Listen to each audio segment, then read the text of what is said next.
Y bueno, una vez más tenemos al doctor Parisi, que ya tuvimos el placer de escucharlo ante la última charla, ante la feria judicial, y hoy de nuevo, también con un tema muy interesante, el análisis de un fallo de la Corte, caso Ontiveros, que bueno, le agradecemos, doctor, su presencia, y bueno, es un placer escucharlo. Hola, hola. Hola, hola. ¿Se escucha bien ahí? Sí. Bueno, buenas tardes a todos. Gracias por venir. Como decía el doctor Rivas, la idea es empezar una vez cada 15 días aproximadamente con estos talleres de análisis de caso, de análisis de jurisprudencia. Y la idea es, un poco analizar algunas sentencias judiciales de diversos temas. Sentencias judiciales de la Corte Suprema, sentencias judiciales de la Suprema Corte de la Provincia de Buenos Aires, sentencias de Cámara, tanto de este departamento judicial como de otros, y sentencias de Cámara del Poder Judicial de la Nación. La realidad es que estábamos hace un tiempo planteando la posibilidad de hacer estos talleres y abarcando diversos temas, no solamente centrándonos en las cuestiones civiles, sino en cuestiones laborales, de familia, cuestiones de derecho constitucional. La verdad es que había muchísimas sentencias para empezar a conversar con ustedes. La idea es que sea una especie de taller donde ustedes puedan opinar, puedan exponer, puedan plantear dudas, puedan plantear inquietudes. Y la próxima charla sería también un poco la idea que si trabajamos con alguna sentencia le puedan facilitar a ustedes ese fallo para que ustedes ya traigan el fallo leído y tengan alguna posibilidad de plantear dudas, de plantear inquietudes y demás. Con la sentencia en su poder es mucho más fácil porque quizás, si bien son fallos de corte, fallos de diferentes cámaras de apelaciones, hay algunos que no son muy conocidos. De hecho, el que vamos a tratar de analizar hoy para ver desde qué punto de vista jurídico se planteó, también pasó un poco desapercibido. La realidad es que, y les voy anticipando que la idea del próximo taller es un poco conversar sobre el tema de la importancia jurídica, desde el punto de vista jurídico y médico, de la historia clínica. Así que, de todas maneras, la fecha la tenemos que terminar de combinar con el doctor Rivas, pero la idea sería para la próxima charla conversar sobre el tema de la historia clínica. Ustedes saben que ahí está metido la Ley de Derechos del Paciente, todo el tema de la importancia de la historia clínica digital. Vamos a hacer el análisis de caso de algunas reseñas jurisprudenciales que son muy importantes en cuanto a la omisión de la historia clínica y los derechos que tiene el paciente con respecto a ese documento, la titularidad de la misma y demás. Porque hay sentencias incluso de la Corte Suprema que ya han establecido la importancia de la historia clínica y las consecuencias de que la entidad médica no tenga justamente el documento en tiempo y forma. Y la próxima, esto sería para aproximadamente de aquí a un mes, también la idea sería conversar un poco sobre algunas cuestiones relativas a derechos del consumidor y todo lo que tiene que ver con los daños punitivos. Ustedes saben que hay varias sentencias judiciales, si bien en nuestro país el Instituto de los Punitive Damage no está muy desarrollado, es una creación de la justicia norteamericana que nosotros hemos traído. Ya hay algunas sentencias que están determinando de un tiempo a esta parte, de 2 o 3 años a esta parte, la aplicación de daños punitivos. Y por supuesto que esto tiene influencia con la sanción del Código Civil y Comercial, con la Ley de Defensa del Consumidor, que como ustedes bien saben sigue vigente y no se ha derogado, y que se encuentra en el anexo del Código Civil y Comercial. Y por supuesto toda la protección constitucional y supranacional que dan los tratados internacionales. Perdón, volviendo a ese tema, ¿qué referente tenemos nosotros? Creo que una vez tuve una charla donde decía que se seguía la justicia española, que estaba mucho más adelantada que la nuestra con respecto al consumidor. ¿En cuanto a los daños punitivos o en cuanto al derecho del consumidor en sí? El derecho del consumidor en sí. Bueno, el derecho del consumidor en sí, en realidad, hay toda una legislación europea que contempla algunos derechos más avanzados que nosotros. Ellos tienen una especie, no es el tema puntual de aquí, ¿no? Pero ellos tienen una especie de tratado europeo de derechos del consumidor donde se aplica a toda la Comunidad Europea. y también tienen algunos aspectos que están más desarrollados que el nuestro. Un ejemplo es en el derecho español, todo el tema de lo que ellos llaman la cláusula suelo, que son cláusulas que establecen los bancos con respecto a los préstamos hipotecarios, que es un tema muy interesante. De todas maneras, hay países de Europa, Francia, por decirlo de alguna manera, la Corte de Casación francesa también tiene muchos precedentes muy interesantes, el Tribunal Supremo Español también. Lo que pasa es que propiamente el Instituto de los Daños Punitivos nosotros lo hemos traído del derecho americano con, yo diría, no un convencimiento muy amplio todavía de su aplicación, porque esto requiere un ojo clínico del juez para la aplicación de daños punitivos o multas civiles. Ya vamos a ver los casos de Pepsi, de embotelladoras y demás, donde condenan por 2 millones de pesos, por 1 millón de pesos, por encontrar algún tipo de gel íntimo, por ejemplo, en una botella de gaseosa. Entonces ahí se genera un poco de distorsión en cuanto a la cuantificación del daño, porque si yo otorgo 2 millones por un gel íntimo en una botella, ¿cuánto otorgo a una persona cuyo hijo falleció en un accidente de tránsito, por ejemplo, ¿no? Entonces, bueno, son cuestiones que ya lo vamos a ver y lo vamos a analizar. Y otro tema también, no sé, de pronto, que es interesante y que estamos un poco nosotros bastante afuera de cómo se litiga o los parámetros para seguir, es el tema ambiental. Es un tema que se viene, la industria está recurriendo nosotros nos está recurriendo para que los asesoremos y estamos un poco bastante. Bueno, de hecho la Ley General del Medio Ambiente está en consonancia también con las previsiones del Código Civil y Comercial en cuanto a todo lo que tiene que ver con el derecho preventivo. Ya nosotros también lo vamos a ver. De hecho, falta la forma de que lo instrumentemos, pero también la idea es que un poco los colegas propongan los temas que quieren que veamos en este tipo de talleres, en este tipo de mesas, como para poder compartirlos y ponerlos en común. Hay algunas cuestiones procesales que también vamos a ver en cuanto a caducidad de instancia y a fallos de la Suprema Corte de la Provincia de Buenos Aires. La idea es tratar con casos recientes y muchos de ellos que no son muy conocidos. Entonces, bueno, la idea... Falta la forma de instrumentarlo, eso no sé cómo lo van a hacer desde acá del Colegio de Abogados, pero la idea es que los colegas participen también en los temas que hacen al ejercicio diario de la profesión para poder traerlos y poder conversar entre todos ustedes. Esto no se trata de ser una conferencia magistral, sino trata de ser una especie de conversatorio donde la idea es que yo exponga el tema, lo analicemos todos juntos desde algunos parámetros del Código Civil y Comercial y veamos qué rosca jurídica podamos darle que no le haya dado la sentencia. Bueno, en lo que nos convoca, para empezar, una pregunta en honor a la verdad jurídica objetiva. ¿Todos los aquí presentes conocen el fallo de la Corte Suprema Ontiveros con prevención o alguno lo desconoce por completo? Digo, para poder explicarlo y para poder poner en común un poco las circunstancias fácticas que rodearon a este fallo. Es necesario que hagamos una breve reseña de los hechos, ¿les parece a ustedes? Y después nos metemos en el análisis jurídico. Bien.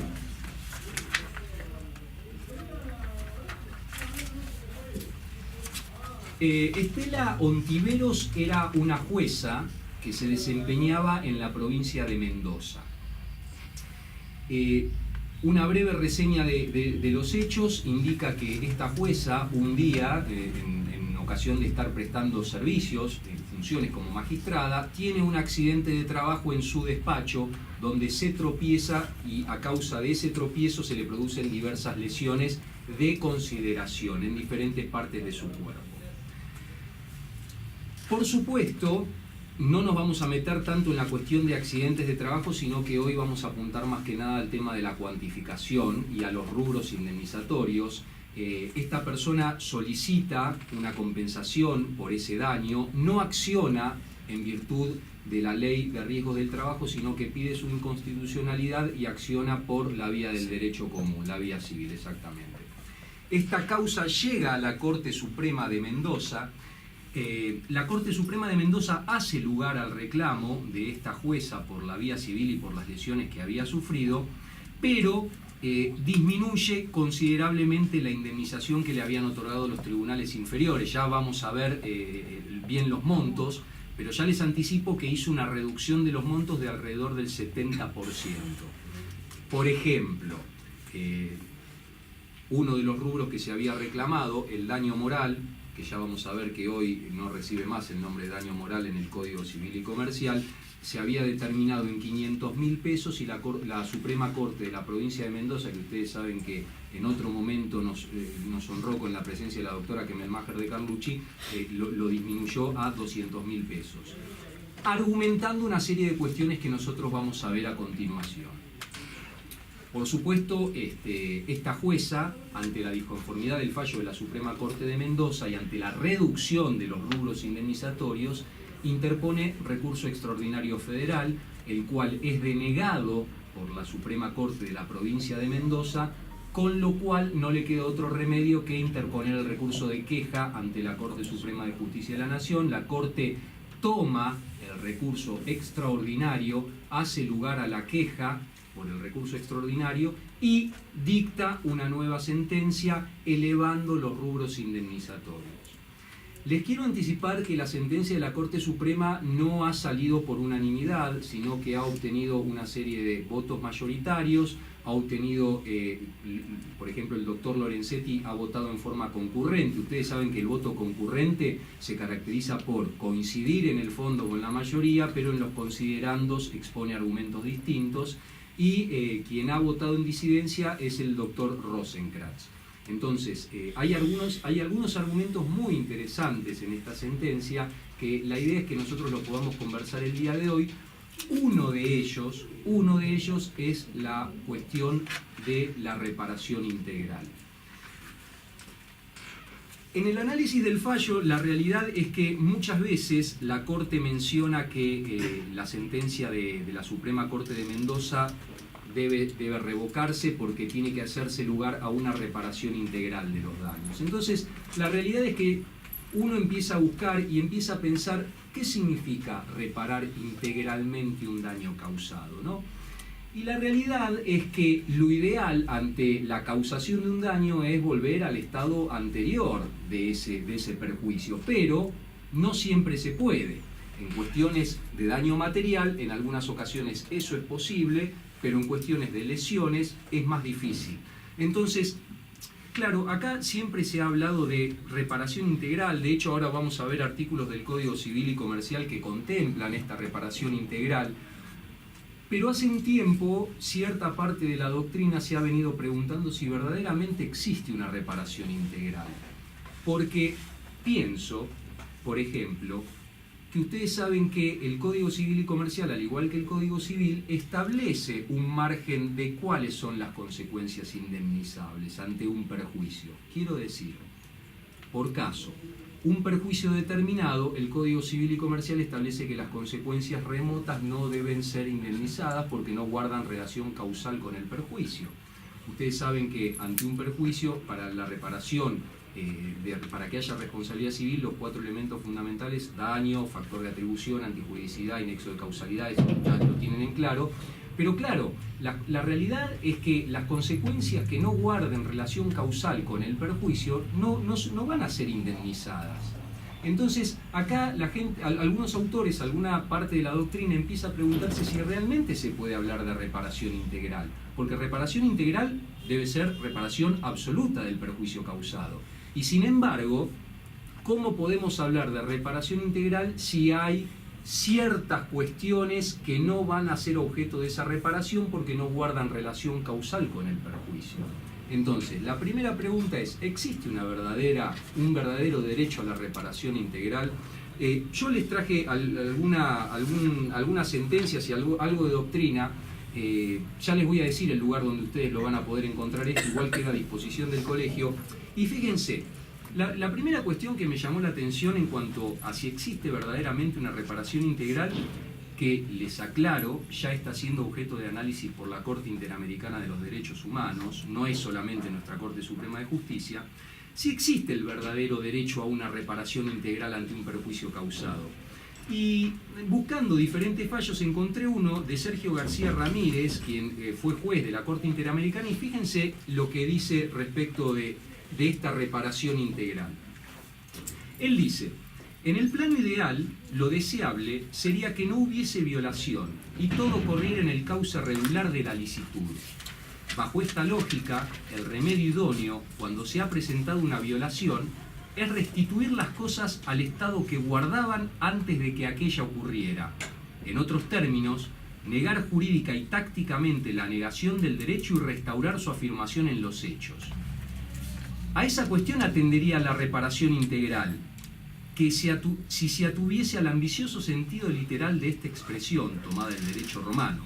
Sin embargo, dice García Ramírez, restituir las cosas al estado que guardaban estrictamente no solo es improbable, sino también imposible, porque la violación, con resultados materiales o formales, constituye un imborrable dato de la experiencia. Ocurrió y dejó cierta huella, material o jurídica, que no es posible desconocer. La reparación integral, más que una reparación, es un milagro. Estas son palabras de uno de los jueces de la Corte, que otrora integraba la Corte Interamericana de Derechos Humanos. Entonces acá ya hay algunos autores que se empiezan a cuestionar si podemos hablar verdaderamente de reparación integral. El maestro Orgaz decía que la reparación integral no tenía que ser entendida en ese sentido, sino que el término de reparación integral tenía que ser entendido como la mayor reparación que otorga el ordenamiento jurídico, y no cualquier reparación. Y fíjense que acá cambia un poco el eje de la cuestión, y es ciertamente una verdad lo que decía el maestro Orgaz, porque si nosotros atendemos a la reparación integral como la mayor reparación que puede otorgar el ordenamiento jurídico, es una cuestión, con la extensión de consecuencias.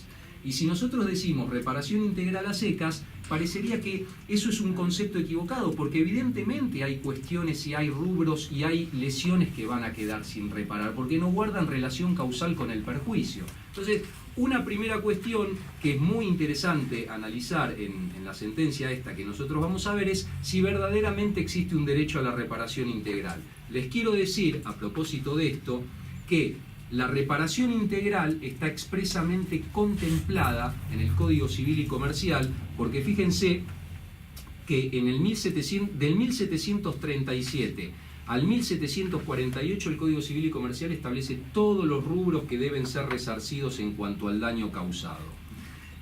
Entonces, la realidad es que lo vamos a analizar con el tiempo que tenemos y vamos a ver que ya hay algunos autores que se empiezan a cuestionar este concepto de reparación integral. Lorenzetti lo trata muy bien. Es la primera vez en una sentencia de la Corte, que esta sentencia es perfectible de crítica porque ya vamos a ver que hay cuestiones que no cierran muy bien, pero es la primera vez que Lorenzetti habla de la cuestión de la extensión del resarcimiento en la reparación integral y que el término reparación integral o restitutum integrum o demás no habla de cualquier perjuicio, sino de solamente los perjuicios que establece el ordenamiento jurídico. Por ejemplo, el 1726 del Código Civil y Comercial, fíjense lo que dice.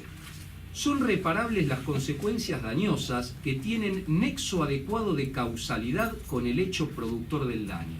Vamos de vuelta. Son reparables las consecuencias dañosas que tienen nexo adecuado de causalidad con el hecho productor del daño. Evidentemente, las consecuencias que no tienen vinculación con el hecho causal no son indemnizables. Entonces, vuelvo a repetir, ¿cómo hablar de una reparación integral si hay consecuencias que quedan sin indemnización? Lo correcto, a mi entender, estimados colegas, sería hablar de reparación establecida por el ordenamiento jurídico. Porque si yo hablo de integral, estoy diciendo es una reparación íntegra. Y la realidad es que no existe el derecho a una reparación íntegra. En este sentido, me parece que el Código Civil y Comercial ha tomado la doctrina y la jurisprudencia ya venía hablando de reparación integral, pero alguna parte de la doctrina ya cuestionaba esta terminología por los argumentos que yo les comenté recién. Pueden interrumpir cuando quieran, levantan la mano y lo conversamos entre todos. Entonces, fíjense, vamos con la sentencia propiamente dicha. Ya la Corte Suprema en realidad arranca mal, ¿no? Porque la Corte Suprema empieza en los considerandos, dice, la señora Ontivero solicita la reparación integral de los muy graves daños derivados del accidente en agosto del 2001. Primero, yo pregunto, ¿una sentencia debería tener este tipo de tipología o terminología abierta? Porque ¿qué se entiende por muy graves daños? ¿No? Me parece que estos conceptos tan abiertos llevan a confusión. me parece que debería haber determinado cuáles son esos daños, no utilizar el término muy graves daños, pero lo que me llama la atención, si ustedes ven esta sentencia, nosotros, los abogados, que tanto bregamos por la justicia y por la rapidez de las resoluciones judiciales, el accidente ha sido en agosto del 2001. La sentencia de la Corte Suprema de Justicia ha sido dictada el 10 de agosto del 2017. Si ustedes ven el lapso temporal que hay, evidentemente no se condice con ningún sentido de justicia. Este fallo, que hoy puede resultar justo o injusto desde el punto de vista jurídico que se lo mire, el accidente fue, vuelvo a repetir, en agosto del 2001 y la sentencia ha salido el 10 de agosto del 2017. Todo ese tiempo, con todas las modificaciones de leyes y demás, ha tardado la justicia para dictaminar que en realidad, nosotros los abogados que nos gusta el derecho constitucional, que tenemos el defecto de solamente leer sentencias de las Cortes Supremas, y en realidad deberíamos leer sentencias de tribunales inferiores, sabemos que este es el tiempo lógico en los cuales la Corte está resolviendo los recursos extraordinarios. Así que la realidad es que no nos llama tanto la atención. No deja de ser para el justiciable un perjuicio este lapso temporal, pero la realidad es que la Corte Suprema está tardando esta cantidad de tiempo para resolver las cuestiones. Este recurso extraordinario entró a la Corte en el año 2014, tardó 3 años prácticamente la Corte en expedirse. Si uno se pone a pensar que ha pasado por todas las vocalías y demás, no sé si es mucho tiempo en la Corte propiamente dicho, sí en todo el andamiaje judicial que ha dejado desde que se ha producido el accidente. Fíjense, la sentencia de la Corte Suprema dice: la propia Corte Provincial señaló como circunstancias relevantes para disminuir la indemnización la edad que tenía la actora al tiempo de los hechos, 48 años, que padece una incapacidad del 60% y que registraba una amplia actividad social que se vio disminuida, como así también, después del accidente, como así también su capacidad para realizar los deportes que practicaba, tales como natación y esquí. ¿Por qué resalto esto de los deportes que practicaba? Porque ya vamos a ver que la Corte Suprema, al igual que lo hacen los tribunales inferiores, destaca esta cuestión que los perjuicios no deben medirse solamente desde la faz de la actividad productiva que realiza la persona, sino desde una concepción más íntegra que abarca su vida social en relación, su vida con respecto a los deportes, su vida con respecto a cuestiones que exceden el ámbito económicamente productivo. Y esto es muy importante, estimados colegas, porque la realidad es que lo contrario, y la Corte lo dice, lo vamos a ver en un ratito, es que cuando sostiene atenerse al porcentaje fijo que establecen los peritos, los peritos establecen un 40% de incapacidad, y cuantificar el punto de incapacidad en determinado valor convertiría la actividad del juez en una actividad mecánica, lo cual no puede convalidarse. Entonces, esto ya es para que lo tengamos en cuenta. En realidad acá hay algo positivo, que es que el Código Civil y Comercial tomó todas estas cuestiones que ya venía expresándose en la doctrina y lo plasmó en varias de las normas que nosotros vamos a compartir el día de hoy. Fíjense, la Suprema Corte de Mendoza redujo la indemnización por daño material. En un primer momento, en cuanto al daño material, me gustaría leerlo porque está específicamente contemplado en el 1746 del Código Civil y Comercial. Indemnización por lesiones o incapacidad física o psíquica. En caso de lesiones o incapacidad permanente, física o psíquica, total o parcial, la indemnización debe ser evaluada mediante la determinación de un capital, ya lo vamos a ver cómo funciona esto, de tal modo que sus rentas cubran la disminución de la aptitud del damnificado para realizar actividades productivas o económicamente valorables. Ya lo vamos a ver porque aquí este artículo 1746 es el que establece el Código Civil y Comercial para la cuantificación de daño material. Pero fíjense, dice, ¿cuáles son los argumentos de la Corte Suprema de Mendoza para disminuir la sentencia? Que se trataba de una incapacidad parcial, que no era total, que debía descontarse la indemnización que la jueza ya había cobrado por la aseguradora por prevención, Lo cual, esta parte no lo veo mal, sino que está bien, porque lo contrario significaría, sino una duplicación indemnizatoria. No es incorrecto que se descuente del monto indemnizatorio las prestaciones que ya cobró en concepto de accidente de trabajo. Entonces, que la incapacidad era parcial, no era total, que debía computarse la prestación ya pagada por la aseguradora de riesgo del trabajo. Y fíjense esto, no cabía reconocer importe alguno en concepto de lucro cesante, pues la demandante mantuvo su cargo de magistrada y continuaba desempeñándolo sin merma en sus salarios.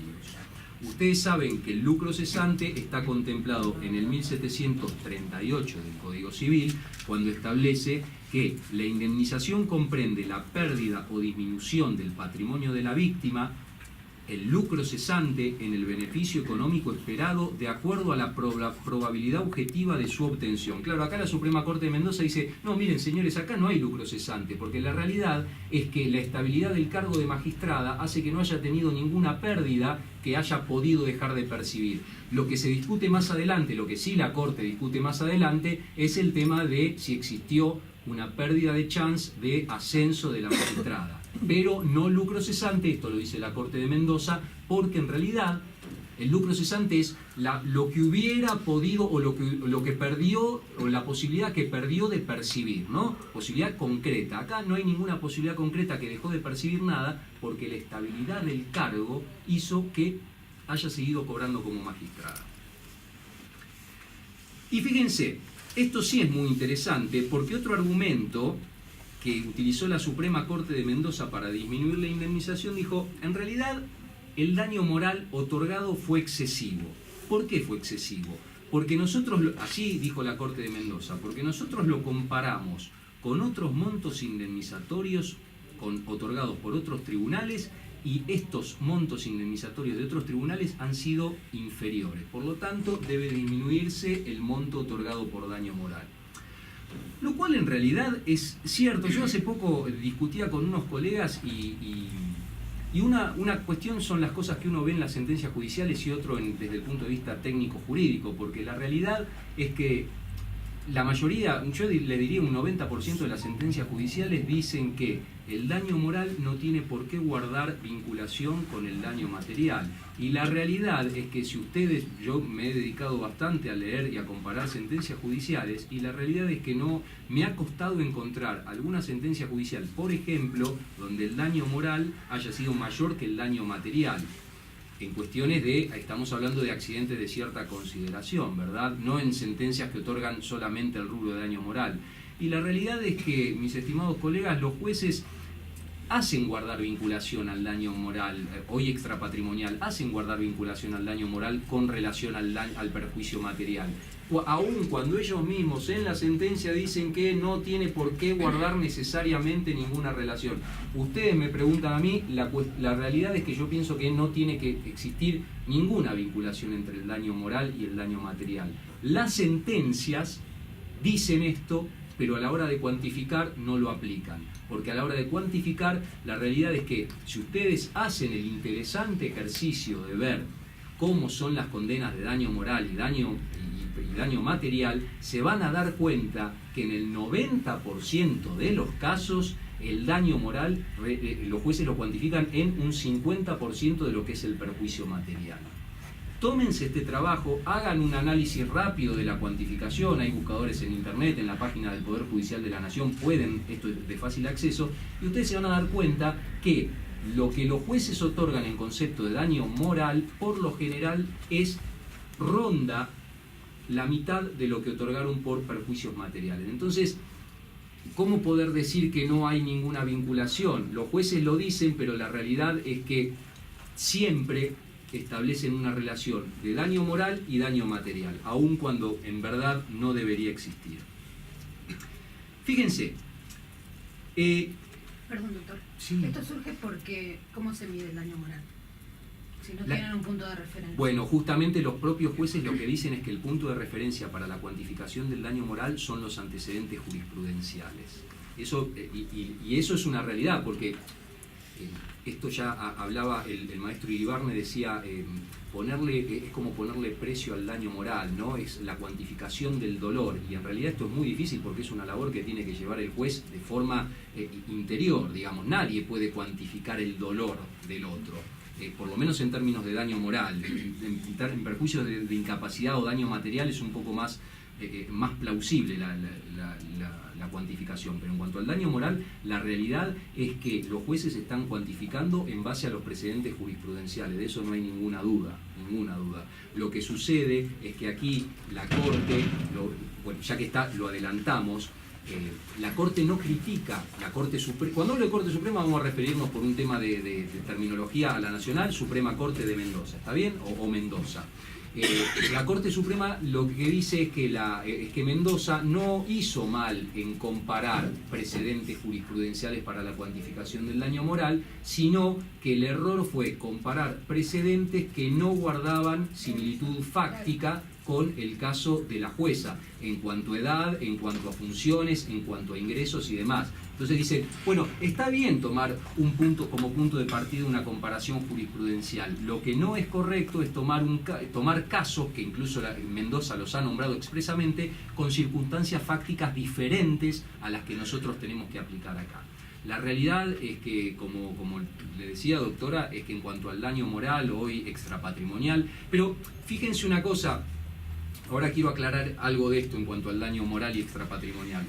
La realidad es que los jueces están haciendo un raconto jurisprudencial y la única referencia que tienen para cuantificarlo es la jurisprudencia. Hay críticas con respecto a esto. La mayor crítica que se le hace a tomar la jurisprudencia como forma de cuantificación del daño moral es que los detractores sostienen que esto no permite un avance jurisprudencial, porque siempre todo está atado a los precedentes judiciales. Entonces no permite que el juez elabore nuevos criterios para ir haciendo un avance jurisprudencial. Entonces, algunos lo critican porque dice que con esto la jurisprudencia queda atada. En cierta forma no es cerrada esta afirmación. Lo que pasa que lo que es cerrado es valorar la cuantificación del daño moral con casos que han sucedido hace 10 años, con casos actuales, digamos, ¿no? Porque el derrotero inflacionario no es el mismo, porque la realidad es que las circunstancias fácticas por ahí sí eran lo mismo, pero esto requiere una actualización permanente a valores actuales, esto lo dicen las sentencias. La cuantificación debe ser hecha a valores actuales, no a valores históricos, sino ahí sí se produce un desfasaje de que la reparación integral justamente sí pasa a ser una quimera para la víctima, ¿no? Bueno, entonces, claro, acá, por supuesto, cuando le han disminuido los rubros indemnizatorios, la jueza interpone el recurso extraordinario basado en la doctrina de la arbitrariedad. Y fíjense, ¿qué es lo que critica la jueza de la Corte de Mendoza? Dice, la conclusión sobre la inexistencia de lucro cesante se apoyó en meras afirmaciones dogmáticas. Esa es la primera crítica que hace. La segunda, la cuantificación de los resarcimientos se basó en una comparación de casos que no guardaban analogía alguna. La tercera, que el criterio restrictivo adoptado por los jueces para cuantificar el daño material y el moral son improcedentes porque implicarían caer en un absurdo. Entonces, acá la realidad es que estos son los tres argumentos fuertes que interpuso la jueza para interponer el recurso extraordinario, ¿no? Y acá empieza, la Corte Suprema, por supuesto, toma la queja, recuerden que esto llega por recurso de queja, no le admite la Suprema Corte de Mendoza el recurso extraordinario directo, llega como queja, y la Corte Suprema empieza diciendo, vuelve a hablar de este tema de reparación integral. Si ustedes ven, es interesante que puedan analizar el 1708 en adelante, el 1716, el 1717, que algunos los vamos a ver hoy, otros no vamos a llegar, cuando ya se empieza a hablar de reparación integral, ¿no? Fíjense, el artículo fundamental que ustedes tienen que tomar en cuenta del Código Civil es el 1740. El 1740 del Código Civil es el que nos habla, civil y comercial, es el que nos habla de reparación plena. Fíjense, la reparación del daño debe ser plena. con todos los cuestionamientos que yo les comenté a ustedes al principio de esta charla respecto de si existe verdaderamente la reparación integral o plena. Consiste en la restitución de la situación del damnificado al estado anterior al hecho dañoso, sea por el pago en dinero o en especie. La víctima puede optar por el reintegro específico, excepto que sea parcial o totalmente imposible. En el caso de los daños derivados de la lesión al honor, a la intimidad o a la identidad personal, el juez puede, a pedido de parte, ordenar la publicación de las sentencias o sus partes pertinentes a costa del responsable. Claro, lo que se venía diciendo en doctrina y en jurisprudencia ha quedado plasmado legislativamente en el 1740. Recuerden que el Código Civil no tenía un artículo similar a este. El Código Civil no hablaba de reparación integral. Esto fue una creación doctrinaria y jurisprudencial, y por supuesto está contemplado legislativamente en el 1740. Pero claro, ¿cómo nace el tema de la reparación integral? En realidad había que buscarle alguna vuelta de tuerca porque la legislación del Código Civil no hablaba de reparación integral.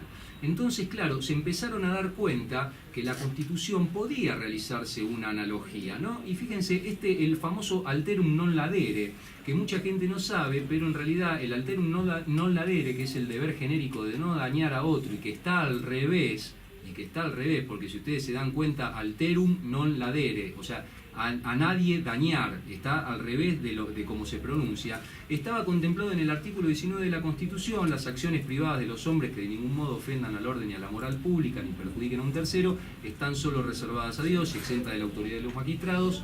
Ningún habitante de la nación será obligado a hacer lo que no manda la ley, ni privado de lo que ella no prohíbe. Por lo tanto, la reparación integral constitucionalmente surge del artículo 19 de la Constitución mediante el principio y el deber genérico de no dañar a otro. Dicho esto, se ha plasmado legislativamente, por eso digo en ese sentido que el Código sí ha tenido aciertos, porque la realidad es que todo el tema de la reparación del daño no nos tiene que llamar mucho la atención, porque hay cuestiones que ya la jurisprudencia venía plasmando y la doctrina también, y ha quedado reflejado legislativamente.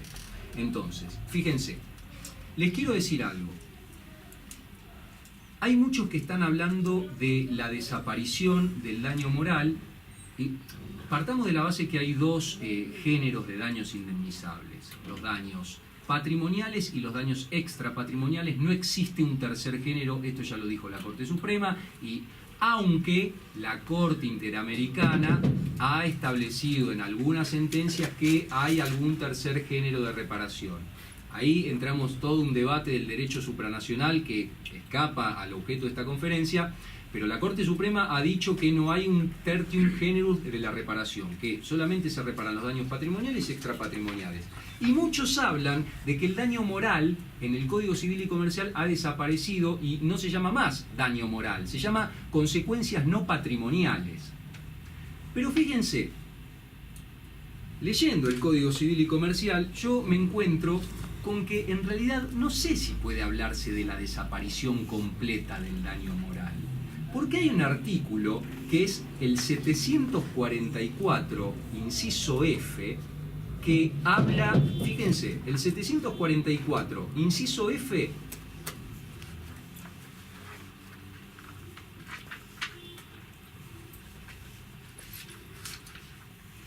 establece, está hablando de qué bienes son excluidos de la garantía común de los acreedores, ¿no? Y empieza, quedan excluidos de la garantía prevista en el 743. ¿Qué bienes quedan excluidos de los acreedores? Las ropas y muebles del uso indispensable del deudor, los instrumentos necesarios para el ejercicio profesional de la profesión. Y el inciso F dice, quedan excluidos de los acreedores las indemnizaciones que corresponden al deudor por daño moral y por daño material. Entonces parecería que el daño moral no ha desaparecido del Código Civil y Comercial, y que en realidad algunos dicen, la mayoría de la postura doctrinaria dice, no, ya no se habla más de daño moral, ya se habla de daños no patrimoniales, pero en realidad el Código Civil y Comercial en este artículo sigue hablando del daño moral. Claro, en realidad yo les puedo dar una explicación que no es tan jurídica y tiene un poco que ver con cómo ha sido sancionado el Código Civil y Comercial. Claro.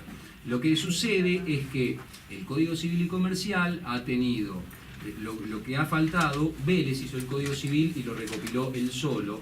El Código Civil y Comercial juntaron a un grupo de expertos por cada una de las materias y cada experto dictó sus artículos, y cuando terminaron de dictar los artículos, lo juntaron y quedó el Código Civil y Comercial, y no hubo una persona que se encargara de articular la totalidad de las normas. Por eso ustedes ven que los que hicieron el 744 no son los mismos que hicieron el 1741, de hecho probablemente nunca hayan hablado entre sí. Esa es la explicación de por qué se menciona al daño moral en el 744 y en el 1741 ya no se quiere hablar más de daño moral, sino de consecuencias no patrimoniales. Esa es la explicación. Esa es la explicación.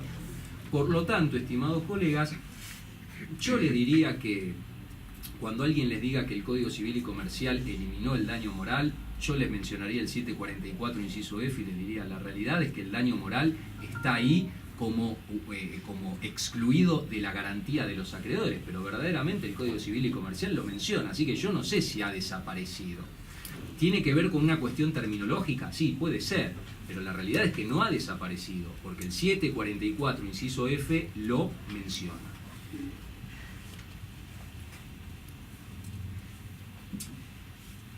La Corte, cuando empieza a analizar el fallo o el recurso de la jueza, lo primero que dice es el tema de la reparación integral, estimados colegas, y dice: la reparación integral, cuyo reconocimiento busca obtener la actora, es el derecho a la integridad de la persona a su aspecto físico, psíquico y moral, y el derecho a la vida que enlaza los dos primeros, reconocidos por el plexo convencional incorporado al 75, inciso 22 de la Constitución.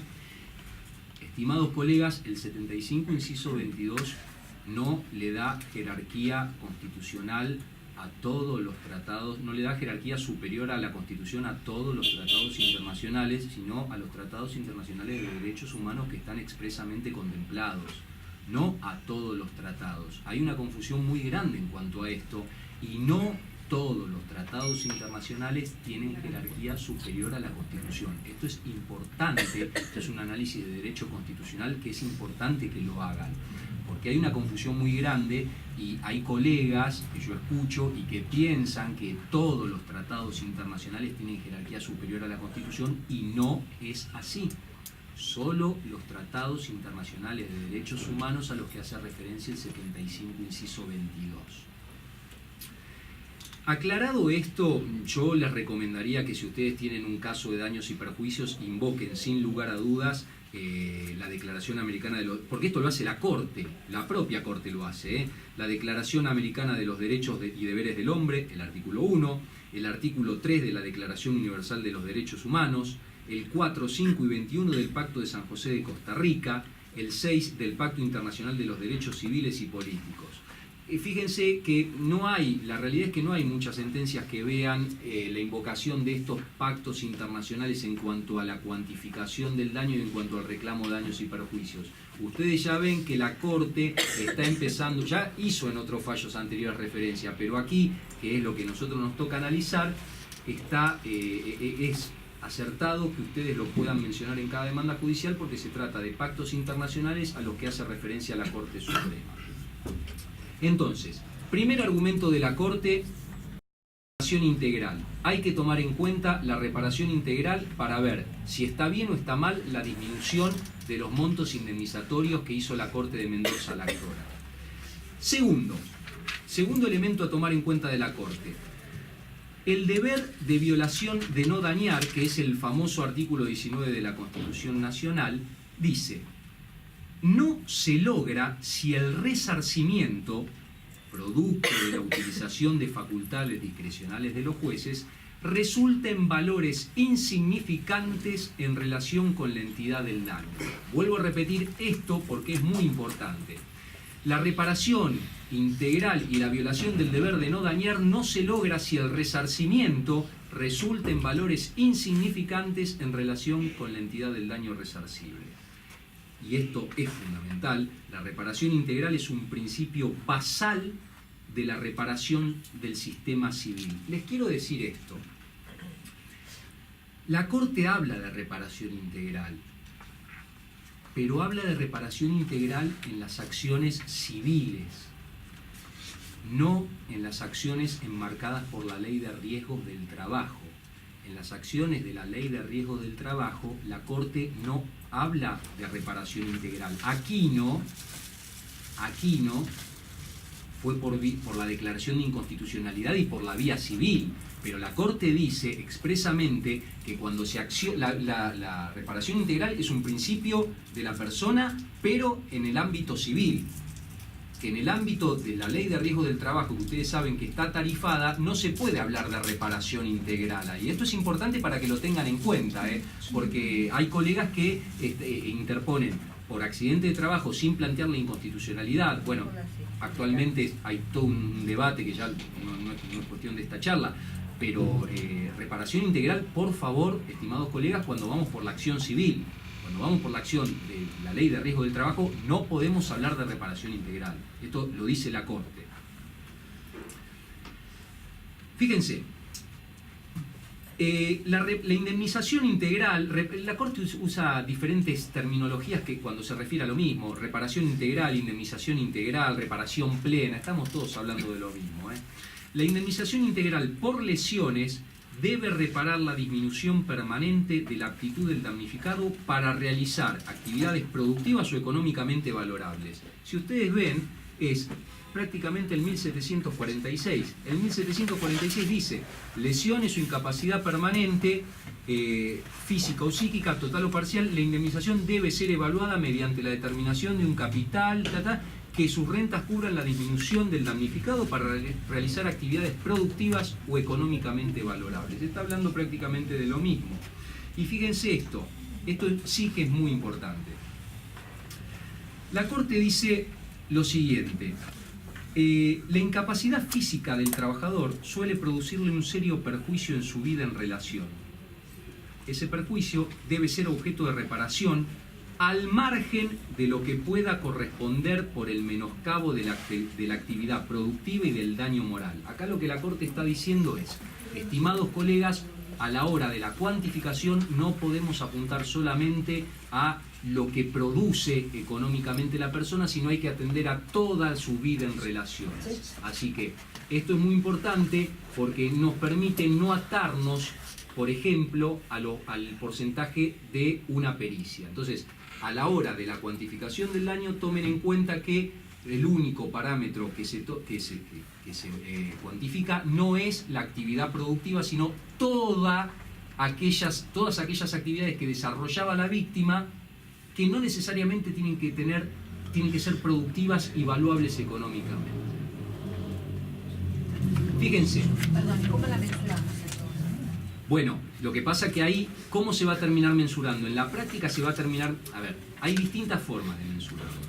En realidad, un buen parámetro lo da el 1746 en cuanto establece: en caso de lesiones o incapacidad permanente, física o psíquica, total o parcial, la indemnización debe ser evaluada mediante la determinación de un capital. Esto nos va a dar un resultado económico X. Lo que sucede es que los jueces no quieren que al resultado matemático, porque la realidad es que la determinación de un capital de modo que sus rentas cubran la disminución de la aptitud del damnificado para realizar actividades productivas, esto escapa un poco de esta charla, pero se lo voy comentando. Se calcula la edad de jubilación de la persona, los ingresos que tenía, y se saca un porcentaje de lo que esa persona hubiera cobrado hasta la edad jubilatoria.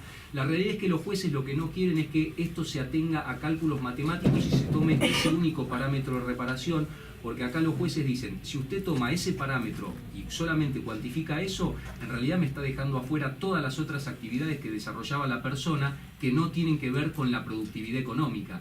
Usted, ese cálculo está perfecto, pero solamente cuantifica una parte del daño, que es la actividad productiva, y me deja fuera todas las otras actividades que desarrollaba la persona, que tienen también que ver con la vida en relación, con el club de fútbol, con el esquí. Entiendo, pero digo, toda esa parte que está por fuera, ¿cómo la mensura uno? Cuando tiene que poner una cifra. Bueno, como tiene que poner una cifra, hay diferentes métodos de cálculo y diferentes formas matemáticas para hacerla. La realidad es que, bueno, no lo pretendo hacer acá porque si no se nos va la charla para otro lado. Pero en una próxima charla, con mucho gusto, podemos establecer las fórmulas matemáticas que utilizan los jueces para la cuantificación práctica del daño.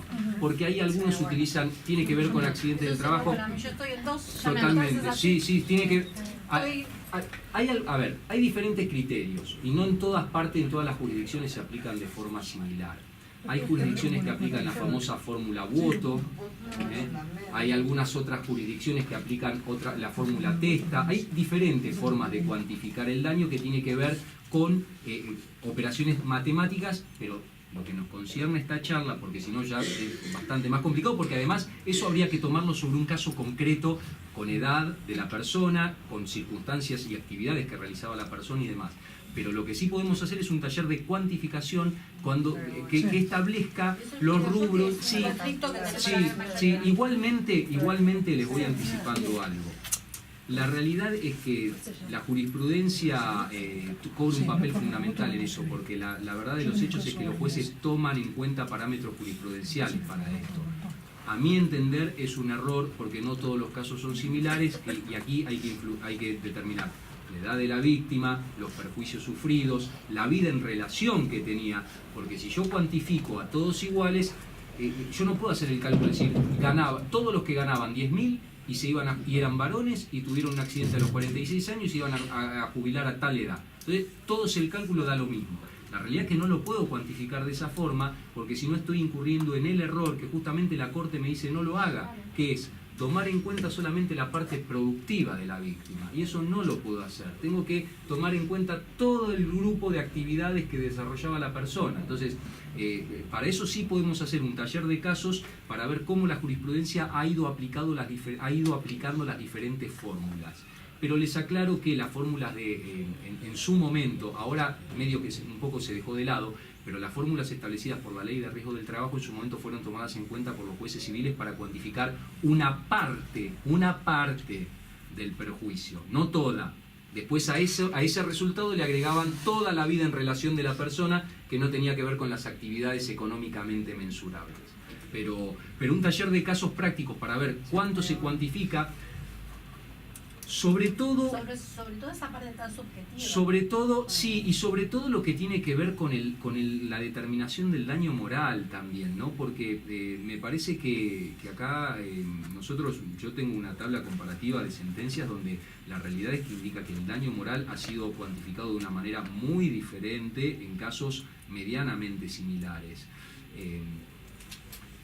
¿Esto por qué? Esto porque es producto de que algunos jueces, y volvemos a la eterna discusión, de que algunos magistrados sostienen que el daño moral debe tener relación con el daño, con el perjuicio material. Y otros jueces sinceramente dicen, no, si acá tuvo un perjuicio material, una incapacidad del 20% y un daño que nosotros lo cuantificamos aplicando esto que yo les comenté recién en 100.000 pesos, le aclaro, colega, que si usted encuentra una sentencia que otorgue más daño moral que al cuantificado en forma de incapacidad, yo le digo que la felicito, pero no la va a encontrar porque es muy difícil. Porque la realidad es que, vuelvo a repetir, los jueces toman el daño moral casi siempre en un porcentaje del daño material, lo cual es un error. Es un error porque además ellos mismos en la sentencia dicen que no tiene por qué guardar relación. Entonces ahí entramos en una complicación. Pero sí, me comprometo, lo hablo con el doctor Rivas para hacer un taller práctico de...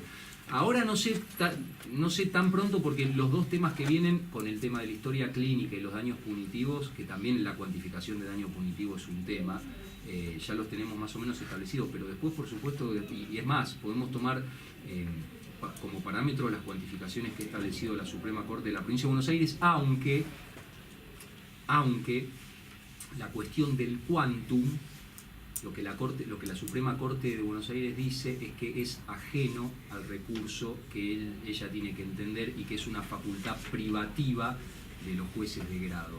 Entonces, muchos fallos de la Suprema Corte no vamos a encontrar relativo a estos, sí vamos a encontrar sentencias de Cámara de Apelaciones y más, ahí sí podemos hacer, incluso podemos trabajar también con los criterios que tienen las cámaras departamentales para establecer la cuantificación de daños materiales y daños morales. Sí, tranquilamente lo podemos hacer. Fíjense, la Suprema Corte sigue diciendo, ¿no? Y acá me parece que es una cuestión fundamental. dice, es irrazonable que la Suprema Corte de Mendoza haya hecho un marcado hincapié en el grado parcial de incapacidad determinado por el peritaje médico a la hora de establecer la cuantía del resarcimiento de los daños materiales, es decir, los que son ajenos a la pérdida de aptitud para realizar actividades productivas.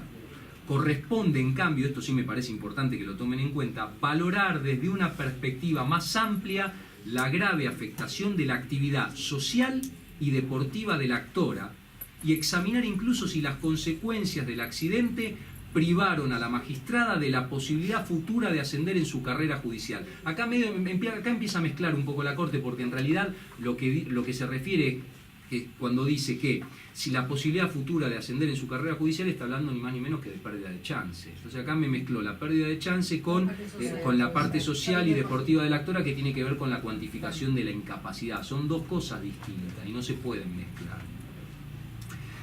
Otro artículo para que ustedes tomen en cuenta es el 1741 infine, porque el 1741 infine, fíjense, dice, habla primero, vamos a enmarcarnos, estamos en el ámbito del daño moral o las consecuencias no patrimoniales. ¿Cómo se cuantifica el daño moral y por qué es tan subjetiva su cuantificación? Dice, el monto de la indemnización del daño moral o no patrimonial debe fijarse ponderando las satisfacciones sustitutivas y compensatorias que pueden procurar las sumas reconocidas.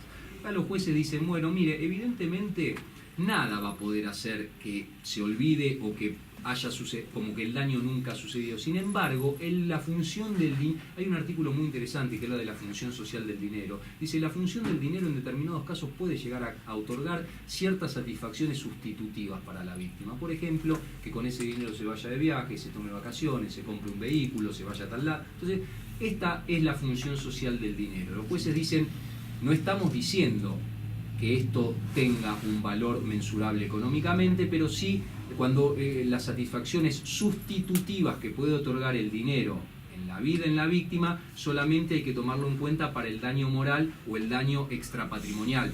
No hablemos de satisfacciones sustitutivas en la parte de daño material. La incapacidad se mide de otra forma. Las indemnizaciones sustitutivas o el dinero, la función sustitutiva del dinero, solamente podemos hacerle referencia en las consecuencias no patrimoniales o el daño moral. La Corte dice, la verdad que el fallo de Mendoza es totalmente arbitrario porque adoptó un criterio injustificadamente restrictivo que lo llevó a establecer resarcimientos insuficientes para satisfacer el derecho a una reparación integral, ¿no? Y dice, fíjense, esto es lo que le comentaba antes de las sentencias laborales que lo dice la Corte Suprema. Resulta inconcebible que una indemnización civil, que debe ser integral, ni siquiera alcance a las prestaciones mínimas que el sistema especial de reparación de los accidentes laborales asegura a todo trabajador con independencia de su ingreso, del nivel de su ingreso salarial. Claro, acá se habían hecho cálculos y resulta que la indemnización que podría haber percibido la víctima por el cálculo de accidente de la ley de riesgo del trabajo era mucho mayor que la que le había otorgado la Corte de Mendoza. Entonces acá la Corte de Nación lo que dice es, acá es inconcebible, nosotros estamos hablando de indemnización integral, de reparación total del perjuicio y demás, y resulta que lo otorgado por la Corte Suprema de Mendoza es menor a lo que le hubiera correspondido a la víctima si hubiera accionado por la ley de riesgo del trabajo, lo cual es un contrasentido que no podemos permitir. Dicho esto, este es los considerandos de la mayoría, ¿no? Pero a mí me interesa también el voto concurrente de Lorenzetti. Vuelvo a repetirle, el voto concurrente coincide con la decisión final, pero no con la argumentación mayoritaria. Acá, para los que les interesa, tengo los montos. La incapacidad sobreviniente que los jueces de Mendoza le habían otorgado en 1 millón de pesos. También es raro esto, ¿no? La incapacidad sobreviniente, ¿por qué 1 millón justo? ¿No? Me parece que mucho cálculo tampoco se ha hecho ahí, porque digo, ¿por qué 1 millón? O sea, el grado de incapacidad sumado a la edad de la víctima y contemplando la vida en relación de la víctima, todo está 1 millón justo. Bueno, esta es otra Somos cuestión. buenos en matemáticas. No, esta es otra cuestión, pero fíjense, los jueces de Mendoza, los jueces inferiores de Mendoza le habían otorgado 1 millón de pesos. La Corte de Mendoza redujo el concepto de incapacidad de ese millón a 278.000 pesos, es decir, un 72% del monto, al cual encima había que reducir los 78.000 pesos que la víctima había cobrado por la aseguradora de riesgo del trabajo. Por lo tanto, de 1 millón la Corte de Mendoza lo redujo a 200.000 pesos. Vuelvo a repetir los argumentos de la Corte de Mendoza, que no se trataba de una incapacidad total, sino solamente del 60%, y además que la actora seguía trabajando como magistrada y no dejó de percibir nunca sus ingresos, por lo tanto no existía lucro cesante. Acá Lorenzetti empieza a hablar de un diálogo de fuentes, un diálogo de fuentes que... Pero perdón, la pérdida de chance de priorizar en su carrera, ¿no está tomado como Pero no fue lucro cesante. No, la pérdida, no, son dos rubros distintos. El lucro cesante es lo que ella efectivamente pudo haber dejado de percibir como ganancia. A mí me lo explicaron, yo me acuerdo en un curso que hice en el exterior, me lo explicaron de una manera muy gráfica y tienen razón. Es como que el lucro cesante es la parte de adelante de la casa y la pérdida de chance es la parte del fondo. Porque el lucro cesante es lo que la víctima efectivamente, y hay pruebas que pudo haber dejado de percibir. Eso es lucro cesante. Ahora, la pérdida de chance es como un lucro cesante un poco más esfumado, un poco más disminuido, que es las posibilidades que ella hubiera tenido en el futuro de ganar, no es lo que dejó de percibir, es una posibilidad. Siempre como pérdida de chance se pone el famoso ejemplo del caballo de carrera, ¿no? El caballo de carrera que es trasladado desde un lugar determinado hacia el hipódromo, y un caballo de carrera que había obtenido varios premios internacionales y había sido premiado en varias carreras, y en el traslado desde el lugar hasta el hipódromo sufre un perjuicio porque el vehículo choca. La realidad es que nadie podría haber asegurado que ese caballo hubiera triunfado en la próxima carrera. Ahora, la realidad era que hay una pérdida de chance considerable porque ese caballo hubiera tenido posibilidades serias. Pero hablo de posibilidades serias porque a mí me parece que la pérdida de chance... A ver, la pérdida de chance no se cuantifica. Yo no puedo otorgar pérdida de chance a ese caballo, al dueño de ese caballo, como si el caballo hubiera ganado la carrera. Porque si no, estoy indemnizando un perjuicio que no sé si lo hubiera logrado. Y el daño para indemnizarse tiene que ser real y actual, no futuro, hipotético y probable. Entonces, lo que yo indemnizo no es que el caballo haya ganado en la carrera, sino es las posibilidades que ese caballo hubiera tenido de triunfar en la carrera, que el porcentaje no va a ser el mismo, porque yo no puedo otorgar como pérdida de chance 1 millón de pesos que otorgaba el ganador de la carrera, porque si no estoy otorgando como si el caballo hubiera ganado la carrera, y eso no lo puedo hacer. Yo lo que establezco es ¿qué porcentaje tenía ese caballo de ganar la carrera? 90%. La pérdida de chance no es ni el 100%, porque si es el 100% es un daño real que yo tengo la certeza que el caballo hubiera ganado. Ahora, la pérdida de chance tampoco es un 1%. La pérdida de chance, que es muy interesante para analizar desde el punto de vista como rubro resarcitorio, para poder ser indemnizada tiene que ser de una determinada entidad. Tiene que haber verdaderamente una chance, porque una chance de un 1% no es una chance. Yo no le digo del 2, 3, eso lo tendrá que evaluar el juez, pero a mí lo que me parece es que una chance para poder ser indemnizada tiene que ser 50%, 60%, una posibilidad real. Y si no, estoy indemnizando algo hipotético. Y si me voy al otro extremo y le otorgo el premio que el caballo hubiera ganado, estoy indemnizando el perjuicio en sí. Y yo el perjuicio en sí no lo puedo indemnizar, sino tengo que indemnizar las posibilidades que tenía ese caballo de ganar la carrera. Por lo tanto, en este caso particular, ¿qué entiendo yo que sería el lucro cesante? Es cierto que el lucro cesante es lo que la magistrada hubiera dejado de percibir. Y la realidad es que la magistrada no dejó de percibir absolutamente nada porque por la estabilidad propia del cargo hay un trabajo muy interesante que habla de que los funcionarios públicos, los que tienen, perdón, el empleado público nunca puede reclamar lucro cesante por la estabilidad propia que le implica el cargo. Muy interesante ese trabajo. Creo que está en el derecho administrativo. No, en el derecho digo en los anales del derecho, en el editorial del derecho. Creo que es un trabajo que está en el derecho del año 2014, 2013 o 2014, no me acuerdo bien, yo les voy a pasar después la cita, pero es muy interesante porque dice que los jueces y los empleados públicos no pueden reclamar nunca pérdida de chance porque la estabilidad propia del cargo hace, lucro cesante. Lucro cesante no pueden reclamar porque la estabilidad propia del cargo hace que no hayan dejado de percibir, lo cual tiene un halo de certeza. Porque si yo no dejé de percibir nunca, en realidad no hay lucro cesante. Lo que puede haber es pérdida de chance. Entonces, en este caso concreto, lo que habría que evaluar es si la magistrada tenía ciertas posibilidades de un ascenso determinado a camarista, por ejemplo. Y si lo que se privó con el accidente fue una determinada posibilidad de ascenso, ahí sí yo ya puedo indemnizar la pérdida de chance, no el lucro cesante. Pero para yo indemnizarla con una posibilidad de ascenso, la realidad es que tienen que ser posibilidades concretas, no pueden ser posibilidades conjeturales o hipotéticas. Pero es muy interesante que ustedes lean el trabajo que habla de que los empleados públicos y los jueces que gozan de estabilidad no pueden reclamar lucro cesante. La verdad que es muy bueno y tiene aristas muy interesantes para poder analizar. Volvemos porque nos habíamos ido de esto de Lorenzetti. ¿Cómo vota en forma concurrente? A mí en realidad confieso que me da un poco de risa porque Lorenzetti empieza hablando del diálogo de fuente, de la Constitución Nacional, de la reparación plena del perjuicio, de que hay que ver si a la persona se le afectó o no el patrimonio, si se probó la lesión y si se vio disminuida en su integridad física, dice que el daño a la persona puede producir una consecuencia económica o no.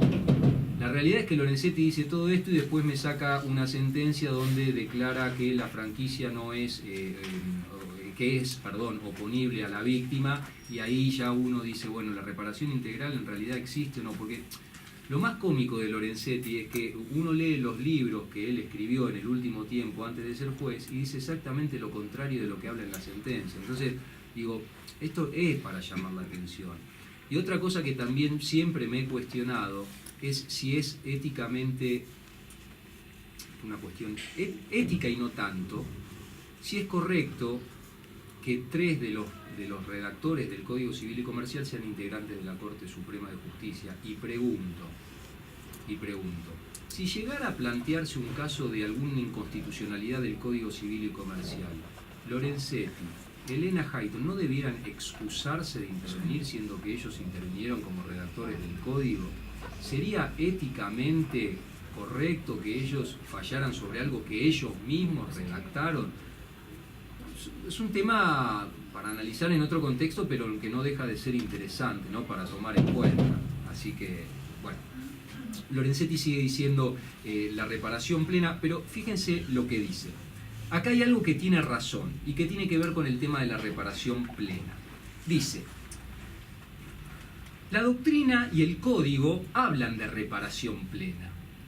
En realidad, reparación plena se utilizó con distintos sinónimos. Reparación plena, reparación íntegra, reparación integral, son todos sinónimos.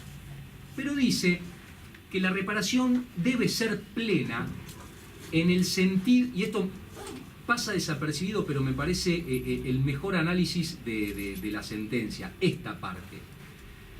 La reparación debe ser plena en el sentido que, paréntesis, con los recaudos que exige el ordenamiento, alcance el estándar de tutela efectiva de la víctima frente al daño injustamente sufrido. Y acá me parece que sí acierta Lorenzetti cuando dice la reparación debe ser plena en el sentido que, con los recaudos que exige el ordenamiento, porque acá me solucionó la cuestión.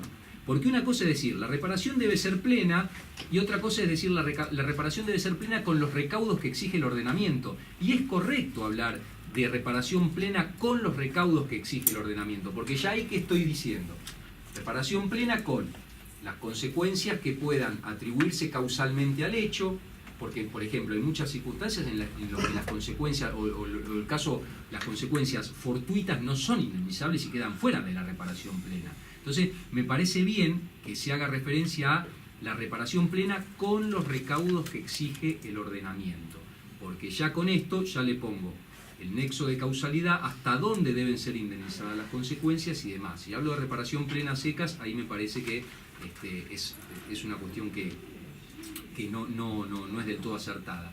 También dice Lorenzetti que el daño físico y psíquico no solamente tiene que ser evaluado desde la faz productiva de la víctima y de lo que ésta produzca económicamente. Esto sí me parece muy importante, vuelvo a repetirlo, estimados colegas, la incapacidad física o psíquica no tiene que medirse solamente por la actividad productiva de la víctima, porque dice que lo contrario sería transformar a los jueces en meros aplicadores de fórmulas matemáticas, lo cual no puede convalidarse. Dice, el juez no es un aplicador que el perito le dice, tiene una incapacidad del 40%, tomo la edad que le faltaba para jubilarse, saco el cálculo, ¡pum!, esto. No. Dice, el juez tiene que tomar en cuenta diferentes circunstancias, y de hecho acá lo dice, la integridad física tiene un valor en sí misma, y su lesión puede afectar diferentes aspectos de las personas, no solamente el económico, sino el ámbito doméstico, social, cultural y deportivo. Vuelvo a repetirlo, ámbito doméstico, social, cultural y deportivo. Usted, doctora, me preguntaba, ¿y cómo mensuramos económicamente el ámbito social y deportivo de la víctima? Bueno, ahí entrará a tallar el ojo clínico del juez, y también estimo que pueden tomarse como válidos precedentes jurisprudenciales, pero que guarden cierta analogía con el caso, ¿no? Como en este fallo que la Corte de Mendoza hizo una recopilación de fallos y los aplicó, que no tenían nada que ver con las circunstancias fácticas, ¿no? Esto también me parece importante que lo contemplen, estimados colegas. La faz laboral es una de las partes a indemnizar, pero no es la única ni es el todo. Vuelvo a repetir, la parte laboral es una de las parcelas a indemnizar, pero no es el todo ni la única a resarcir. ¿Esto qué quiere decir? Quiere decir nuevamente que para la indemnización o la reparación plena a la que hace referencia el ordenamiento jurídico en el 1740 tenemos que tomar en cuenta diferentes circunstancias, la vida en relación, la vida con la parte deportiva, social de la víctima, ¿no? Otro artículo que tienen que tomar muy en cuenta, esto sí se mantuvo, y se los quiero decir ya que no tiene directamente vinculación con este caso, pero recuerden que el daño moral o el daño no patrimonial puede ser reclamado por los sucesores en tanto haya sido iniciado en vida de la víctima. Si no digo que los sucesores no puedan reclamar, pero los sucesores pueden reclamar iure propio, ¿no? El daño moral propio. El daño moral de la víctima solamente puede ser reclamado cuando ésta lo reclamó en vida. Y en el ámbito de la capital federal se considera que, porque ha habido sentencias donde la víctima ha solicitado la mediación previa y luego falleció sin iniciar acciones judiciales. Se entendió que en los lugares donde la mediación previa es obligatoria, el reclamo de la víctima tiene inicio con la mediación previa. Es una cuestión que ha sido muy discutida en su momento, pero, vuelvo a repetirles esto, donde la mediación es obligatoria, no donde no lo es. No donde no lo es. ¿Dónde está establecido esto? En el 1741, segundo párrafo, la acción solo se transmite a los sucesores universales del legitimado si es interpuesta por este, en vida, por supuesto. Otra cuestión les quería comentar, tiene que ver con la disidencia, porque ya más o menos estamos en tiempo. Hay muchas cuestiones para analizar, que en un taller un poco más largo lo podemos ver. Pero fíjense, Lorenzetti dice, la correcta cuantificación de la indemnización debe tenerse para la correcta cuantificación de la indemnización, debe tenerse en cuenta las circunstancias particulares, la incidencia de la afectación en la víctima, la disminución de la seguridad económica y otros elementos como, por ejemplo, la vida social, la vida en relación.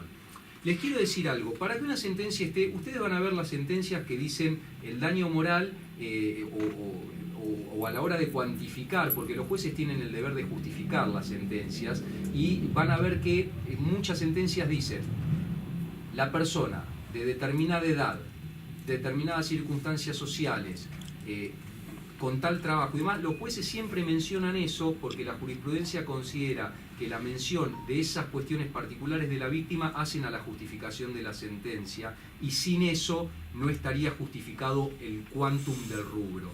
Entonces ustedes van a ver que la mayoría, todas las sentencias dicen, tomando en cuenta la edad de la víctima, los 46 años, la actividad de esta, bla, bla, bla, cuantifico en tanto. ¿Por qué hacen eso, menciona eso? Porque la jurisprudencia considera que el solo hecho de mencionar circunstancias particulares de la víctima, los jueces están justificando el quantum. Podemos estar de acuerdo o no, eso es una creación jurisprudencial. Y acá sí me interesa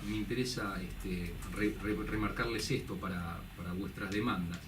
Esta Corte ha expresado en diversos pronunciamientos que en lo concerniente a la fijación del daño moral debe tenerse en cuenta el carácter resarcitorio de esto tiene que ver, ¿se acuerdan con que antes se apuntaba al dañador y no a la víctima? Entonces el daño moral no era resarcitorio, sino que apuntaba a la punición del que causaba el perjuicio, ¿no? El carácter resarcitorio del daño moral, la índole del hecho generador de la responsabilidad, la entidad del sufrimiento, no tienen que guardar necesariamente relación con el daño material, pues no se trata de un daño accesorio a este. Vuelvo a repetirlo porque esto es fundamental. El daño moral o el daño extrapatrimonial es de carácter resarcitorio, y la índole del hecho generador, la entidad del sufrimiento causado, no tiene necesariamente que guardar relación con el daño material, porque lo contrario significaría hacer una especulación ilícita con los sentimientos de la víctima. Esto la realidad es que en las sentencias judiciales no se ve mucho, porque en el 90% de los casos el daño moral guarda relación con el perjuicio patrimonial, perdón. El otro es otro perjuicio, pero no es de este tema. Y quiero comentarles, sí me parece interesante la disidencia de Rosenkranz. Ustedes saben que Rosenkranz es uno de los nuevos miembros de la Corte. Él también empieza a hablar de reparación integral, pero fíjense, dice, yo estoy de acuerdo en hacer lugar a la demanda, pero sin embargo no estoy de acuerdo porque la mayoría de la mayoría de los miembros de la Corte hace lugar a la demanda, restituye ese $1.000.000 que había establecido los jueces inferiores de Mendoza y hace lugar dentro de ese $1.000.000 al daño moral y al lucro cesante.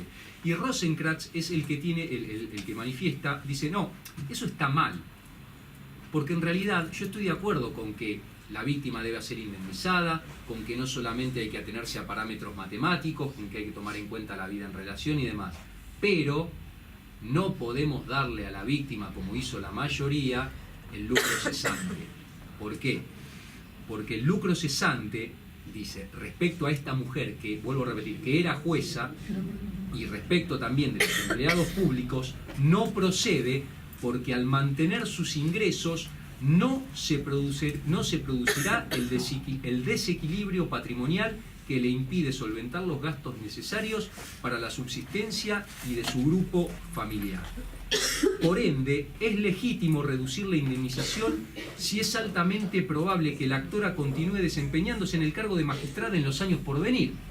Lo que dice es, evidentemente, ¿por qué vamos a resarcir el lucro cesante? Si acá la actora no dejó de ganar nada. Es más, la estabilidad propia de la magistratura y del empleado público hacen que no haya dejado de percibir nada. Por lo tanto, hay que hacer lugar. Rosenkranz establece también la indemnización por incapacidad, está de acuerdo con la mayoría en cuanto a que no hay que atenerse solamente a la faz productiva de la víctima, pero también dice, el lucro es el único que dice de todos que el lucro cesante no tiene que integrar los rubros indemnizatorios porque la víctima no dejó de ganar nada. muy interesante. Creo que estaba por acá el trabajo del empleado público. Bueno, y coincide con la mayoría en que el daño moral otorgado por la Corte de Mendoza es totalmente arbitrario porque trae precedentes jurisprudenciales que no se condicen con las mismas circunstancias fácticas que hay que tomar en cuenta en este caso.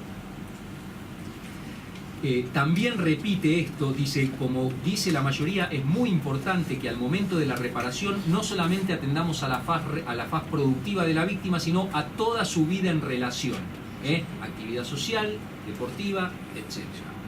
Esa es la disidencia de Rosenkrantz, y después, en realidad, está también la disidencia de Hayton de Nolasco, pero Hayton de Nolasco lo único que hace es desestimar el recurso extraordinario por improcedente y ponerle la famosa plancheta del artículo 280, que ustedes saben que autoriza a la Corte Suprema a rechazar sin ningún tipo de argumentación. Este es un artículo que yo creo que en su momento habría que revisar, ¿no? Porque tiene que ver con la argumentación de las sentencias judiciales. ¿Se puede rechazar un recurso extraordinario con la mera invocación del artículo 280 que dice que justamente que la Corte no tiene que invocar ningún tipo de razón para rechazar el recurso extraordinario? ¿No nos deberíamos una justificación? ¿La Corte no debería decir por qué rechaza el recurso extraordinario? Sobre todo porque se ve en los precedentes que muchos recursos son rechazados por el famoso artículo 280 y otros de similares características son admitidos. Entonces, me parece que me parece que ya igualmente de un tiempo a esta parte hay serios cuestionamientos acerca de la constitucionalidad o no del artículo 280, en tanto permite que la Corte rechace el recurso sin fundamentación. Pero bueno, es una cuestión discutible y la realidad... Les quiero mencionar, para que se vayan con esta idea, respecto de les traje, para que ustedes puedan leer, y hablando del tema de la reparación integral, una sentencia del año 2012 de la Corte Interamericana de Derechos Humanos, donde se mete a analizar esta cuestión de reparación integral que nosotros tenemos en el 1740 como reparación plena. Pero para que ustedes sepan, estimados colegas, que la Corte Interamericana de Derechos Humanos ya empezó a hablar de reparación integral de las víctimas.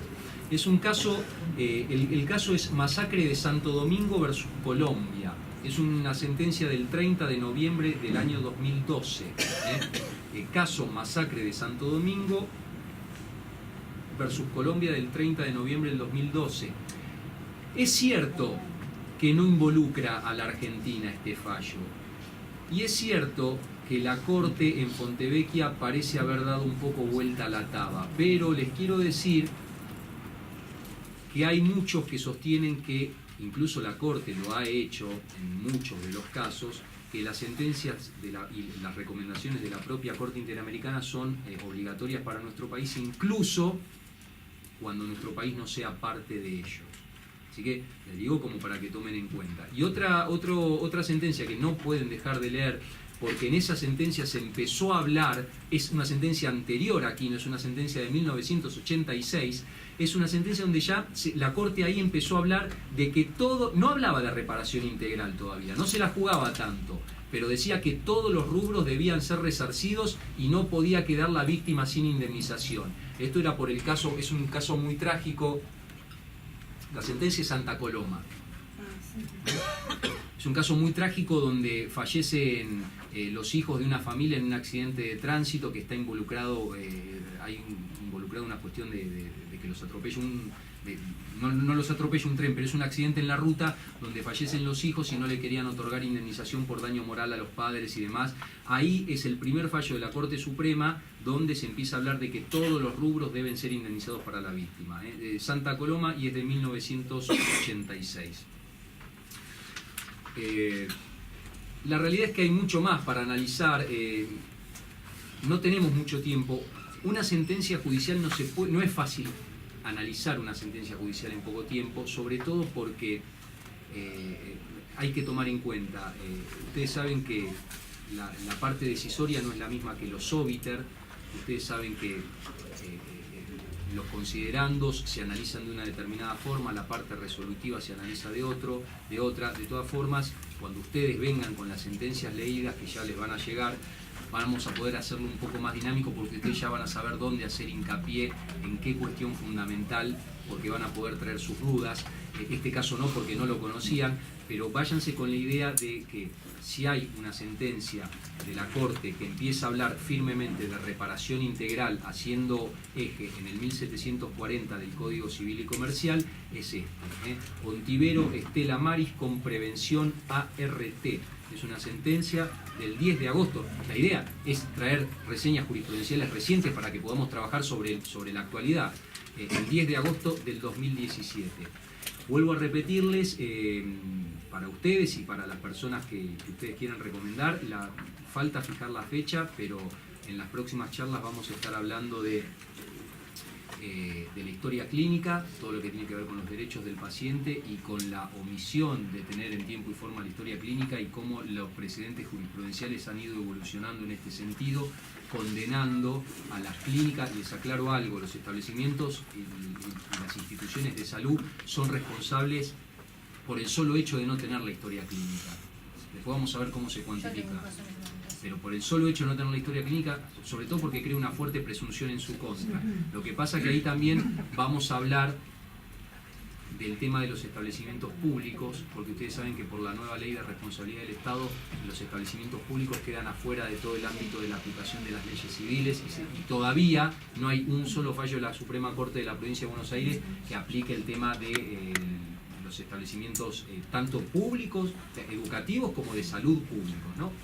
Y para la otra sí vamos a traer una reseña de los casos de daños punitivos para que ustedes vean cómo funciona este daño punitivo, que les anticipo que tiene como idea evitar que quien perjudica en el ámbito del consumo, en el ámbito del derecho al consumidor, que el daño punitivo lo que trata es justamente de evitar la repetición del perjuicio cuando el que lo causa hace una especulación financiera entre esto de que me conviene seguir dañando porque me sale más barato seguir dañando que prevenir. Recuerden el caso del Ford Pinto en Estados Unidos y recuerden, hay una sentencia que anda dando vuelta, esto se los cuento como anticipo, todavía no ha salido, pero hay una sentencia que anda dando vuelta en la Corte Suprema de Justicia que va a salir, por lo que me han dicho, de acá a 6 meses. No sé si ustedes recuerdan el caso de Jazmín de Gracia, que era la chica esta, la modelo que ha fallecido y que la revista Paparazzi ha publicado en la tapa la foto de ella con aparentemente cocaína y la imagen de la chiquita esta fallecida. Dicen, ustedes saben que el editor de esa revista en su momento era Luis Ventura, dicen que Luis Ventura hizo un cálculo de reseñas jurisprudenciales de cuánto podría ser condenada. Él dijo, yo sé que si publico esta tapa me van a demandar los familiares y voy a ser condenado. Ahora, voy a ver un poco los repertorios.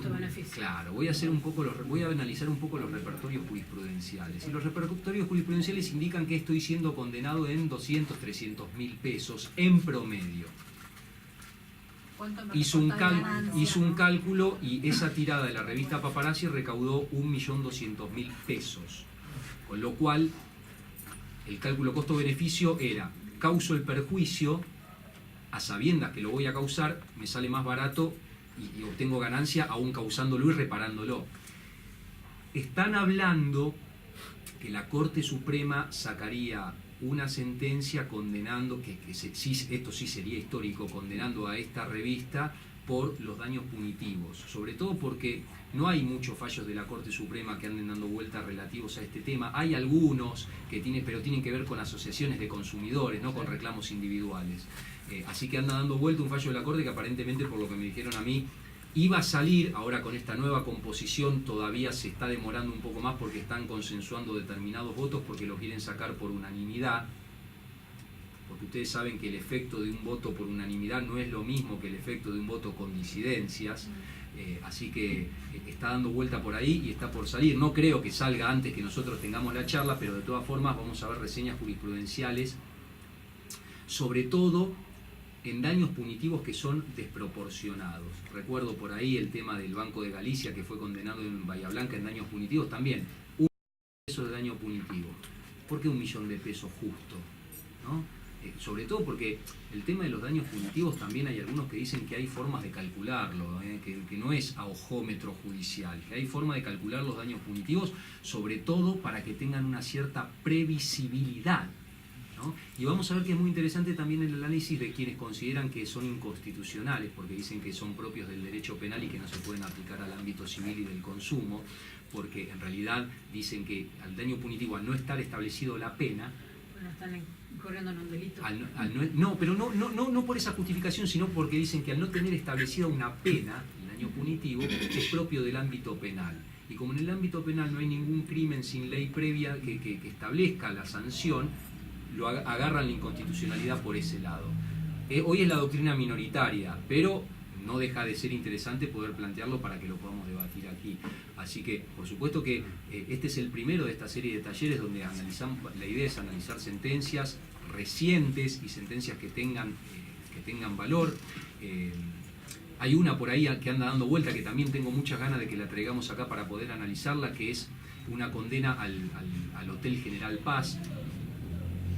Está sobre General Paz justamente, que tiene que ver con que dos personas homosexuales intentaron ingresar y el hotel les prohibió la entrada. Entonces hay todo un tema ahí de discriminación metido en el medio, donde el hotel se ampara en una ley que protege, una ley que también está en la discusión de la temporalidad de las leyes, porque es una ley del 40 y pico que dice que pueden entrar personas de diferente sexo y demás. Lo agarró la justicia civil, además de la condena, lo llamativo es que le dijo, le impuso daño punitivo y demás, y le dijo, y además le tienen que pagar por un año la mejor habitación del hotel las veces que quieran ir. Una sentencia muy llamativa que tiene que ver, aunque ustedes parezca risueño, que lo es, tiene que ver con el tema también de la cuantificación del daño, ¿no? Y de los rubros que se otorgan en conceptos de indemnizaciones. Hay muchas sentencias interesantes, y hay una sentencia que también me gustaría que analicemos en algún momento acá, que tiene que ver con el consentimiento informado y con el deber de información del médico hacia el paciente. No es una sentencia de acá, le comento esto y así se puede ir tranquilamente. Es una sentencia que en Gran Bretaña dictó la Cámara de los Lores, y es histórica porque la Cámara de los Lores en Gran Bretaña estableció el criterio de que cuando el paciente es médico, el galeno que lo atiende no tiene la obligación de informarle absolutamente, lo cual creo que es un disparate, pero se ha planteado, y en la Cámara de los Lores, que es el máximo órgano en Gran Bretaña, lo ha establecido, cuando el paciente es médico no hay que informarle nada. ¿Por qué? Porque ya sabe todo. Entonces, si es médico no hay que informarle nada. Aquí no llegamos a ese extremo, pero se planteó un caso donde se trató de aminorar el deber de información, la obligación de información del médico al paciente, porque se dijo, bueno, pero el paciente también hoy tiene muchos medios a disposición para encontrar, claro, el diagnóstico y demás, entonces tiene internet, tiene demás. Por supuesto que lo revocaron, pero se ha planteado. Entonces, la idea es que podamos hacer estos talleres prácticos con análisis de caso y demás. ¿Fundamentaron la sentencia con eso? ¿Cómo? ¿Fundamentaron la sentencia con eso? ¿O lo pidieron? No, lo pidieron, ni lo mencionó porque sería un exabrupto jurídico. Nosotros, desde el punto de vista jurídico nuestro, por la ley de derecho del paciente, no tiene asidero legal eso, ¿no? Pero fue planteado. Y tuvo que todavía nos leyeron acá una sentencia que era totalmente ilógica. No, así bueno, que puede ser sentencias ilógicas hay para tirar para el techo, pero la idea es empezar con esta serie de talleres que ustedes puedan avisarle a los colegas que vengan, que participen, porque vuelvo a decirles, no es la idea que sea una clase magistral, sino que es la idea que sea una especie de conversatorio para que ustedes lo apliquen al ejercicio diario de la profesión con temas actuales. Por eso la idea es traer un conjunto de sentencias recientes y temas que a ustedes les sirvan para el ejercicio de la profesión relativo a todos los temas, también del derecho laboral, que lo han pedido. Recuerdo por ahí el empleado que hace poco que se desvió del recorrido de su trabajo por una cuestión de seguridad y la RT dijo que no era un accidente in itinere porque se había desviado del camino que hacía siempre, ¿no? Pero bueno, hay muchas cuestiones para analizar y por supuesto que el colegio está abierto para cualquier tema que quieran tratar ustedes, lo plantean y demás, lo analizamos y le damos para adelante con esto que es la idea de empezar a hacer un taller de análisis de casos. Así que a su disposición para lo que necesiten, está el coordinador académico y pueden venir a plantear los temas que quieren, no sé eso después cómo se puede instrumentar desde el colegio para que le demos la participación a la mayor parte de los colegas. Va a haber temas que le van a interesar más a uno que a otros, pero la idea es tratar temas que le interesen al matriculado. Así que muchas gracias por haber venido.